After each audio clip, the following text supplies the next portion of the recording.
Ever set a goal for yourself, Yeah. like tackling a big project? Or maybe something more personal, like actually running a marathon? We've all been there, It's that feeling of, okay, big goal, got to pace myself. right? And that's what today's deep dive is all about. We're diving into a blog post called My First 10K, A Test of Will and Friendship Under the Scorching Sun. Oh, I love that title, Under the Scorching Sun. It's from the blog Running Rebooted, Lockdown Laps to Marathon Miles, A Journey Rediscovered. So we're talking about someone getting back into running after, well, everything that's happened. Exactly. And this deep dive is going to unpack how this first-time 10K runner not only reached the finish line, but also uncovered some universal truths about setting goals and leaning on your support system. And winning that inner battle against self-doubt, which, let me tell you, can be the toughest part. Oh, for sure. Yeah. And they were aiming to finish under 50 minutes, which for a first-timer is pretty ambitious. Very ambitious. And their ambition is a great example of how a well-defined goal can be motivating, right? It's not just about wanting to run a 10K. Yeah, it's about saying, I'm going to run this 10K in under 50 minutes. Exactly. Research actually shows that when we set specific goals like that, it triggers something. Yeah. It activates those reward centers in our brain, makes us much more likely to really push ourselves. It's like the difference between I want to eat healthier and I'm only eating veggies for lunch this week. That specificity, it makes it real. It does. Measurable and maybe even, dare I say it, a little exciting. And in the case of this runner, that clear objective, that 50 minutes, it probably fueled everything, from their training to what they ate. Absolutely. And speaking of fuel, this runner wasn't alone on this journey.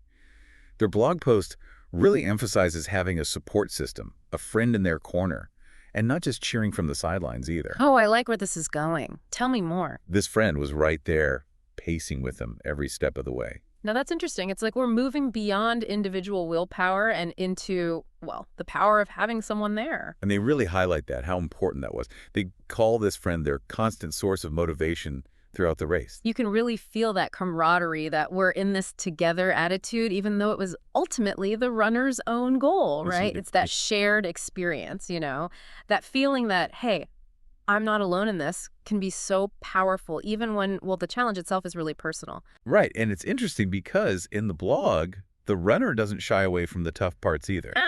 So it's not all sunshine and rainbows. Definitely not. They talk about hitting that wall at the 5K mark, that feeling runners talk about. Oh, yeah. I get that, even with just a brisk walk. But keep going, what they say. They describe the exhaustion, the heat. They even said their legs felt like lead. Ooh, I can practically feel it. But see, that's where the mental game comes in. And it's not just a runner thing either. Think about a time you really pushed yourself, Oh, absolutely. whether it's at work or, maybe a creative project. Everyone hits that point where your body's like, okay, time to stop. We've all been there. Exactly. And this runner, they describe that urge to just give up, but then that feeling of pushing past it, of silencing that inner voice saying, I can't. That's powerful stuff. It's like proving to yourself that you can do more than you thought possible. Yes. And there's research on this. The University of Chicago, they found that even anticipating a challenge can actually boost your endurance. Isn't that wild? Really. So knowing something tough is coming actually helps you power through. It seems like it. It's like our brains are saying, okay, challenge accepted. We got this. Which leads us to the finish line. Hmm. And here's the thing. You'd expect this big emotional release, right? Yeah.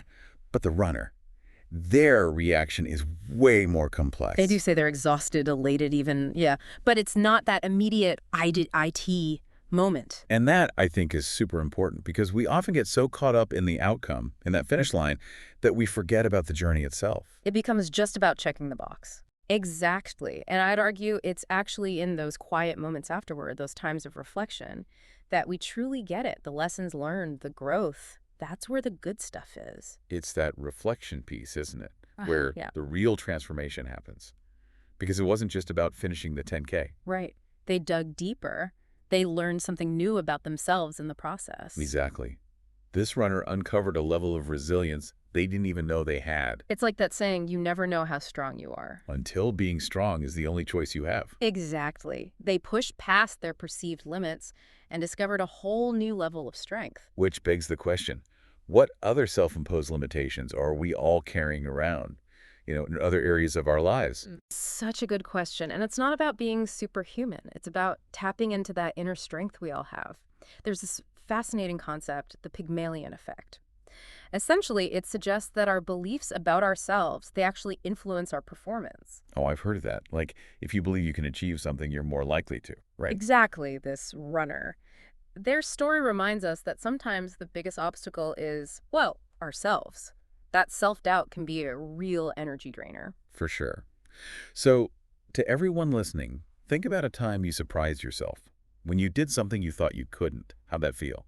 To break through those limitations. Yes, and what challenge are you ready to tackle now? What goal, big or small, will help you uncover that next level? What a great question to end on. And a perfect way to wrap up our deep dive into, well, a 10K.